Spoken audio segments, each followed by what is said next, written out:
Kita berdoa. Terima kasih. Berapa puluh, mungkin 50 rekan-rekan saya pendeta berprosesi. Kita bersama-sama menegaskan sampai mati Yesus adalah Tuhan dan Yesus adalah Allah. Ini harga mati, tidak bisa ditawar-tawar.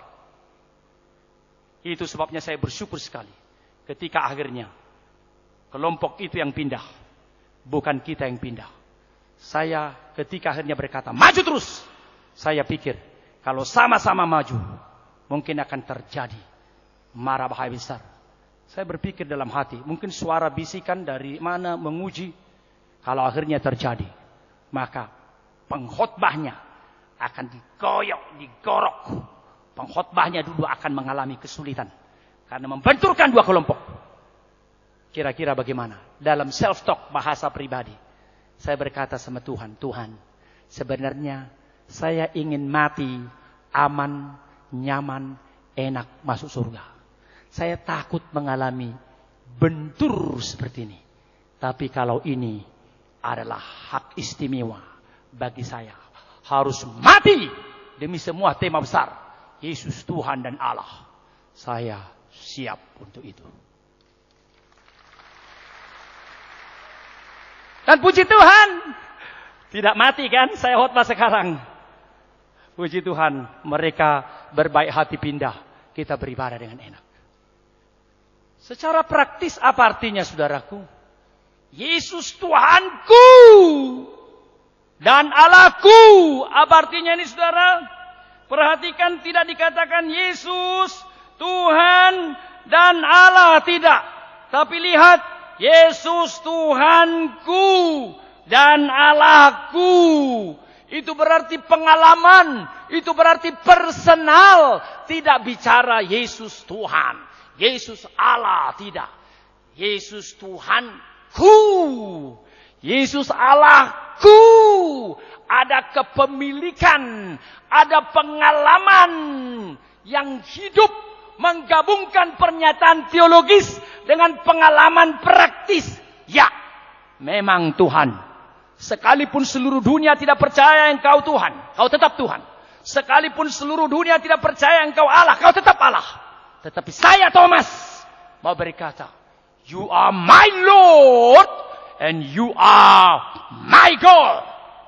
Ketika itu kekristenan juga terancam. Kita baca tadi mereka menutup pintu. Mereka ketakutan. Tetapi mereka sudah harga mati. Di dalam pasal sebelumnya, di dalam Injil Yohanes 11 kita sudah baca. Yesus berkata, kita pergi ke Yerusalem. Thomas berkata, Guru, tidak ingat orang Yahudi, orang Yudea ingin menganiaya kau? Pergi juga. Tuhan berkata, harus pergi. Di dalam Yohanes 11 dia berkata, baik, mari kita pergi, mati bersama Yesus Kristus. Yohanes 11. Luar biasa. Apa artinya secara praktis saudaraku? Minimal 3 hal. Saya buat sederhana sekali. Supaya Bapak Ibu bisa bawa pulang ke rumah. Tema ini memberikan apa? 3 hal yang penting. Yesus Tuhanku dan Allahku. Berarti apa? Hidup kekal yang pasti adalah milikmu. Hidup kekal yang pasti. Keselamatan yang sejati. Pengampunan dosa yang pasti. Itu yang kita baca tadi. Di dalam Yohanes pasal 20 itu. Kita baca tadi. Coba kita lihat. Yohanes pasal 20 ayat 23 itu. Yohanes 20 ayat 23. Jika kau mengampuni dosa orang, dosanya diampuni. Jika kamu menyatakan dosa orang tetap ada, dosanya tetap ada. Alkitab saudaraku tidak pernah ragu memberikan satu solusi. Semua orang berdosa, ya. Apakah jalan keluar dosa? Alkitab berkata, Yesus Tuhan dan Allah datang, lahir, mati untuk menyelesaikan masalah dosa. Saya sedih sekali kalau saya tanya. Saya sudah masih ingat kali pertama saya ceritakan di sini. Saya tanya seorang tua ketepakan salah seorang yang dapat disebut opung dikasih di kampung. Nenek, opung, sudah tua kau opung. Kalau kau meninggal dunia opung, kira-kira kemanalah kau opung? Sederhana, ringan dia jawab. Dikubur. Bahasa Bataknya dia nggak jawab dikubur. Dia bahasa Batak. Tu dia mohon opung, molong ngamarujung ngulum. Baitanopon. Dikubur. Saudaraku, kita ketawa. Tapi ini sungguh-sungguh pengalaman beribu-ribu orang sudah keluar masuk gereja. Saya tidak tahu di mana salahnya. Banyak gereja-gereja berlatar belakang Batak. Saya tidak sebut denominasi. Kalau ditanya, kalau kau mati masuk mana? Tidak ada keraguan, tidak ada kepastian. Sering saya alami itu. Ketika ada satu kebaktian penghiburan di satu tempat. Orang berkata, sabarlah, tenanglah. Dia sudah di surga. Sabarlah, tenanglah di surga. Ini kan cara orang Batak mengapuli kan. Ada satu orang vokal sekali dia berkata, mau lawa sing dau. Kalau aku lain. Semua orang tadi berkata, ini bahasa Batak ya. Di sana ada Alex dan Helen gak ngerti bahasa Batak. Langsung bahasa Indonesia aja dah. Cuma memang jadi gak seru kayak ngomongnya. Tapi udahlah demi kalian. Kalau saya memang beda dari kalian. Dari tadi ku dengar. Sudah di surga, sudah di surga, sudah di surga. Dari mana kita tahu sudah di surga itu? Kayak surga itu punya kita saja katanya.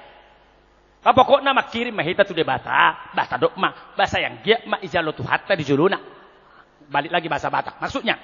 Pokoknya kita berharaplah kepada Tuhan. Moga-moga dia diterima Allah di sisinya. Basilom don.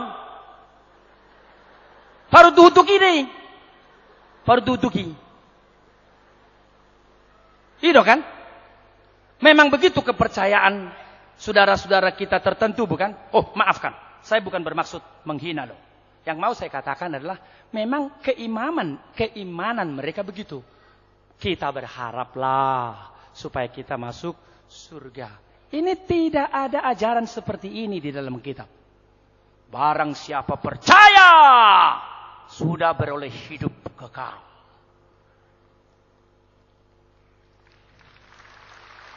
Inilah yang dikatakan Yesus kepada Nikodemus ahli teologi itu.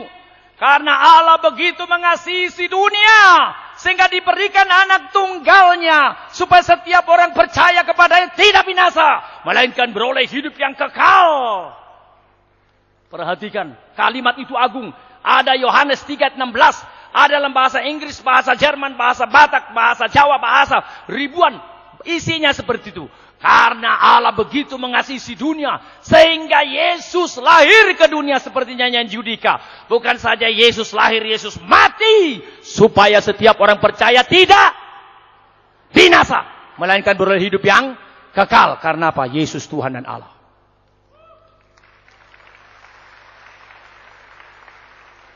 Ada orang berkata begini. Itu persekutuan dong, patak sobila doa lah. Memang orang-orang persekutuan dua ini sok kali. Pasti-pasti mereka masuk surga. Padahal adong dope emosina. Mur dope mana? Olo dope hati rohana. Artinya apa? Dia masih ada dosanya. Nah ini juga pengajaran yang harus kita tegaskan malam ini di tempat ini. Tidak ada di dalam Alkitab orang berdosa masuk neraka. Yang dikatakan Alkitab, orang yang menolak Yesus masuk neraka. Loh, kalau begitu apa dasarnya? Loh, lagunya juga begitu. Lagunya begitu, cuma saya nggak tahu setan apa yang menipu saudara dan saya. Dosa dapat dihapus hanya oleh darah Yesus. Aku sudah ditebus hanya oleh darah Yesus. Ya jelas kan? Coba sekali lagi satu ya.